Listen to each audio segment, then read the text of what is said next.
E aí galera do Aula D, mais um Fica a Dica Enem aqui de Química. Vamos então falar de pilhas, que é um conteúdo extremamente importante lá na prova do Enem, tá certo? Bom, falando de pilhas, o princípio de todas as pilhas, em todas as pilhas acontecem sempre os mesmos fenômenos, tá? O potencial de uma pilha é sempre um potencial positivo. O que significa isso? Que é uma reação espontânea, uma reação que produz uma diferença de potencial. É isso que se espera de uma pilha, né? Aquela pilha que está lá, um carrinho de controle remoto ou uma bateria de um celular, por exemplo, eu espero que ela produza uma diferença de potencial para alimentar aquilo que eu vou utilizar, né, a finalidade da pilha. Bom, ocorrem os processos de redução e oxidação. Então, dentro da pilha, ocorrem simultaneamente os processos de redução e oxidação. O que seria a redução? Alguém com o seu NOx diminuindo e o processo de oxidação é alguém que está com o NOx aumentando. O que mais que eu posso falar? O potencial mais positivo é o que de fato sofrerá a redução. Por quê? Onde que eu quero chegar, tá? Via de regra, os autores eles vão te dar potenciais de redução, um vai ser mais positivo do que o outro, às vezes vai ter um que vai ser negativo, e um potencial positivo significa um processo espontâneo. E quanto mais positivo for esse processo de redução, né, esse potencial de redução, quer dizer que mais espontâneo ele é. Então aquele que for o mais positivo é o que de fato sofre redução. O outro, no caso, ele vai sofrer então oxidação. Mas além eu vou exemplificar isso contigo. O metal que reduz, né, lá na pilha, ele é dito o metal mais nobre, ou seja, quanto maior o potencial de redução de um metal, mais nobre ele é. Por exemplo, o ouro tem um potencial de redução muito alto, ele é um metal nobre. Os metais lá do grupo 1 da tabela periódica, tipo sódio, lítio, potássio, eles têm um potencial de redução baixíssimo, inclusive com valor negativo, que significa que a redução dele não é espontânea. Tá? Tenho aqui esses dois exemplos mostrando aqui a redução do cobre. Veja que o cobre estava com NOx 2+, e passa para NOx 0. Aqui eu tenho zinco com NOx 2+, passando para NOx 0. E aí eu percebo que o cobre ele tem um potencial de redução maior. Isso me leva a crer duas coisas. Primeiro, ele é, entre os dois, o que de fato sofre a redução. E segundo, conforme essa última frase, ele é, entre cobre e zinco, com certeza ele é o metal mais nobre. Na pilha de Daniell, que é exatamente a pilha de cobre e zinco, ocorre dessa seguinte maneira aqui. Ó. Eu tenho zinco, que é a espécie que vai sofrer oxidação, onde átomos do zinco metálico vão cair para a solução. O zinco que está aqui com NOx 0, ele passa para NOx 2+, e nisso ele está perdendo elétron. Ao perder elétrons, esses elétrons vão passar aqui e vão chegar até o cátodo, que é o polo onde vai acontecer a redução, que é o polo positivo da pilha. Ao chegarem os elétrons aqui, a plaquinha fica momentaneamente eletrificada e os íons cobre 2+, que tem na solução, eles vão ganhar esses elétrons e vão se aderir à placa.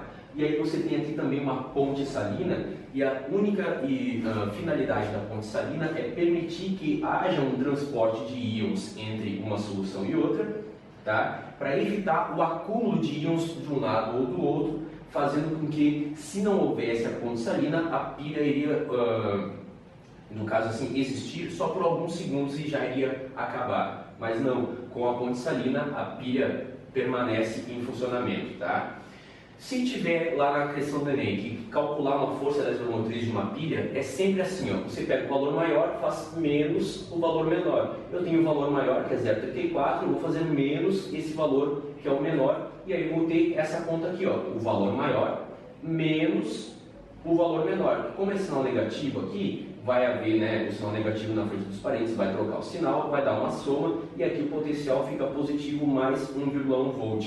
E esse potencial aqui da pilha, esse potencial padrão da pilha, ele tem que ser positivo para que seja uma pilha. Se for um potencial negativo, quer dizer que não é espontâneo, então não é uma pilha, tá?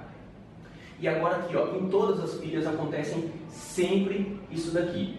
No ânodo acontecem sempre esses fenômenos, no cátodo sempre esses fenômenos. No ânodo, o ânodo, no caso, ele é alguém que vai fornecer elétrons para o cátodo, e nesse ânodo aqui, os átomos aqui que estão com NOx 0, eles vão cair para a solução, aumentando a concentração dos íons positivos, tá? E aqui, o que vai acontecer? Com a chegada de elétrons, vai haver a redução e vai diminuir a concentração desses íons positivos, aqui no caso do cobre 2+. Então, sempre no ânodo, ele será o polo negativo, é de onde partem os elétrons, eles vão rumo ao cátodo. Nesse ânodo ocorre a oxidação. Sempre que alguém está oxidando, nós chamamos ele então de agente redutor, porque ele quem provoca a redução do seu parceiro aqui, né? O ânodo, ele é o polo onde vai ocorrer a corrosão, ou seja, com o passar do tempo, essa plaquinha de zinco ela diminui de tamanho e ela, no caso aqui, por ocorrer a corrosão, né, ele vai ter a sua massa diminuída. Tudo isso que está escrito aqui é comum de aparecer no linguajar das questões, tá? Então, como eu já havia falado, os átomos de zinco eles saem da lâmina e vão para a solução, e a solução aumenta de concentração, ou seja, eu terei mais cátions. E aqui é tudo ao contrário, né? O cátodo, que é o polo positivo, é onde chegam os elétrons, é onde ocorre a redução e não a oxidação. Então, se o cobre está reduzindo, é porque ele é o agente oxidante nessa pilha. Nesse caso aqui, nesse ânodo, ocorre a deposição do metal. Com o passar do tempo, essa plaquinha de cobre aqui, ela vai aumentando de tamanho, né? Então vai aumentar a sua massa. No caso aqui, os íons de cobre, eles saem da solução e entram aqui, vão incorporar na placa, e é por isso que a solução vai diminuir a concentração, eu terei menos cátions com o passar do tempo, tá certo? Espero que tenha gostado aí dessa dica sobre pilhas. Pilhas é um conteúdo extremamente importante lá na prova do Enem, certo? É isso daí. Quem quiser me achar lá no Facebook, me procura lá Eduardo Silva Prof, curte, comenta aí e compartilha o nosso vídeo, tá certo? E no Instagram lá tem uns resuminhos bem bacanas lá para você estudar para o Enem. Procura lá no Instagram @eduqmc, tá certo? Até a próxima e boa prova!